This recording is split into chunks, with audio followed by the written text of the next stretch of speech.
क्या महंगाई और बेरोजगारी में एक रेस चल रही? महंगाई ज्यादा बढ़ेगी या बेरोजगारी? तेल जिस दिन नहीं बढ़ता उस दिन सुबह गैस के दाम बढ़ जाते हैं, शाम होते होते पीएनजी सीएनजी महंगी हो जाती है। महंगाई पर चिंता शुरू करो तो बेरोजगार युवाओं की आवाज आती है, हमारे लिए दस्तक कब दो। रोजगार के मौके पैदा करके उन्हें युवाओं के हाथ तक पहुंचने से पहले खत्म कर देने वाली नीतियों पर आज दस्तक देंगे कि विधायक सांसद का पद खाली हो तो फौरन चुनाव करा दिए जाते। सरकारी विभागों में खाली पद पड़े रहते हैं, फौरन क्यों नहीं भरे जाते? क्या महंगाई और बेरोजगारी में एक रेस चल रही? महंगाई ज्यादा बढ़ेगी या बेरोजगारी? तेल जिस दिन नहीं बढ़ता उस दिन सुबह गैस के दाम बढ़ जाते हैं, शाम होते होते पीएनजी सीएनजी महंगी हो जाती है।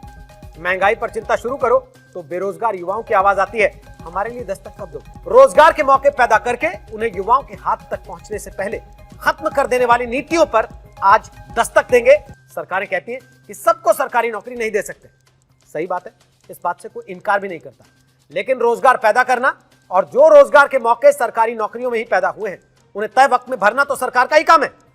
हजारों पद फिर भी खाली पड़े रहते हैं और लाखों बेरोजगार नौजवान एक एक नौकरी के लिए परेशान घूमते हैं। जिस मध्य प्रदेश में सरकार ने 2,41,000 करोड़ का बजट पेश किया, उस राज्य में सरकारी आंकड़े कहते हैं बेरोजगारों की तादाद 25 लाख के करीब पहुंच चुकी है।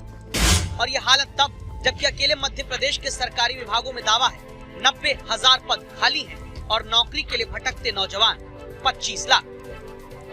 जो नौजवान किताबों के ढेर में अपनी जिंदगी खपा देते हैं, मुरैना की शालिनी गोयल की तरह, जो भोपाल में 1.5 साल से तैयारी कर रही हैं, इस उम्मीद में कि सरकारी नौकरियों में भर्तियों के ऊपर कुंडली मारकर बैठी पूरी सरकारी व्यवस्था से पैदा हुआ विघ्न अब विघ्न हरता ही दूर कर दें। 2018 में सरकारी रोजगार पोर्टल पर मध्य प्रदेश में 7,47,000 बेरोजगार नौकरी की तलाश में नाम दर्ज कराते हैं। 2019 में यह आंकड़ा रोजगार पोर्टल पर 8,46,000 का हो जाता है। 2020 में नए बेरोजगारों की संख्या 6,11,000 और जुड़ जाती है। इस तरह 2020 के अंत तक सरकारी रोजगार पोर्टल पर ही रजिस्टर्ड बेरोजगारों की तादाद 24,72,000 तक पहुंच जाती है, जिनमें से एक हैं छतरपुर की समृद्धि पांडे भी।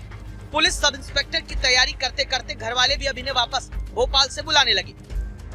ये बेटियां डरती हैं अगर एक बार शादी हो गई तो शायद नौकरी करने का सपना जिम्मेदारियों के बोझ में दबा न दिया जाए, तो नौकरी क्यों नहीं मिलती।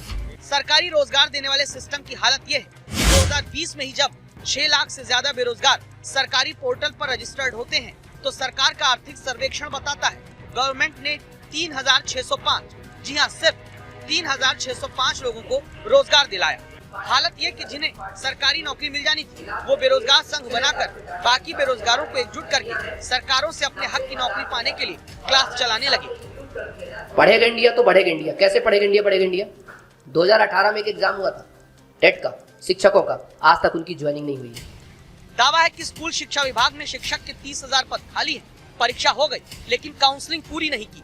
पुलिस में आरक्षक के 9,000 पद खाली हैं। ये आयु सीमा विवाद में भर्ती अटकी है। स्वास्थ्य विभाग में नर्सिंग पोस्ट एएनएम के 9,500 खाली पद हैं। भर्ती पर विचार ही चल रहा है। दावा है महिला बाल विकास विभाग में 1,000 पद खाली, लेकिन अभी किस एजेंसी से भर्ती शुरू कराई जाए फैसला नहीं हो पा रहा। इसीलिए शालिनी और सृष्टि जैसी बेटियों और लाखों बेटों के हक की दस्तक देने आज तक संवाददाता रवीश पाल सिंह शिवराज सरकार के मंत्रियों तक पहुंचते हैं। पद खाली होने पर भी युवाओं का बेरोजगार होना पूरी व्यवस्था पर एक सवाल है, जो मध्य प्रदेश ही नहीं बल्कि लगभग हर राज्य के भीतर फैल चुकी समस्या है। इसीलिए वो दस्तक जरूरी है जो वक्त पर भर्तियां पूरी न करने वाले विभागों के मंत्रियों और अधिकारियों की जवाबदेही सुनिश्चित करे। ऐसे ही कई राज्यों से दर्शक रोज हमें मैसेज भेजते हैं, यही समस्या बताते हैं कि पद खाली पड़े लेकिन भरे नहीं जा रहे। इसलिए आज की रिपोर्ट के बाद आज तक की दस्तक ये है कि विधायक सांसद का पद खाली हो तो फौरन चुनाव करा दिए जाते।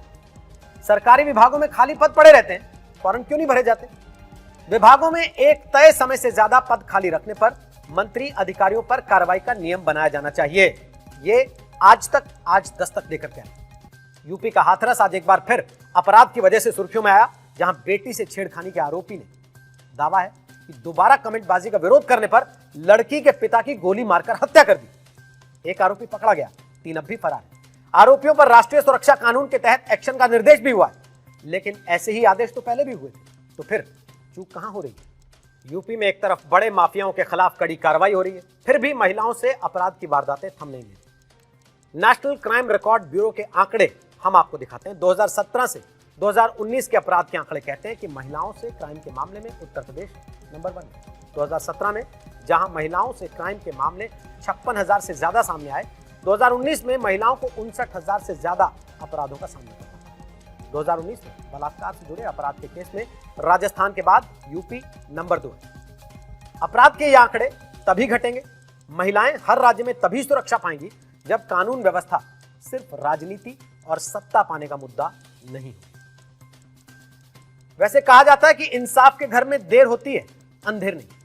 कहा यह भी जाता है 100 दोषी छूट जाएं, लेकिन एक निर्दोष को सजा नहीं मिलनी चाहिए। देश में न्यायिक व्यवस्था का पूरा सम्मान करते हुए तब भी एक सवाल उठाना बहुत जरूरी हो गया जब उत्तर प्रदेश के ललितपुर में विष्णु तिवारी नाम के एक नागरिक को 20 साल जेल में रहने के बाद अदालत रेप और एसटी एक्ट के मामले में निर्दोष बताने को मजबूर हुई।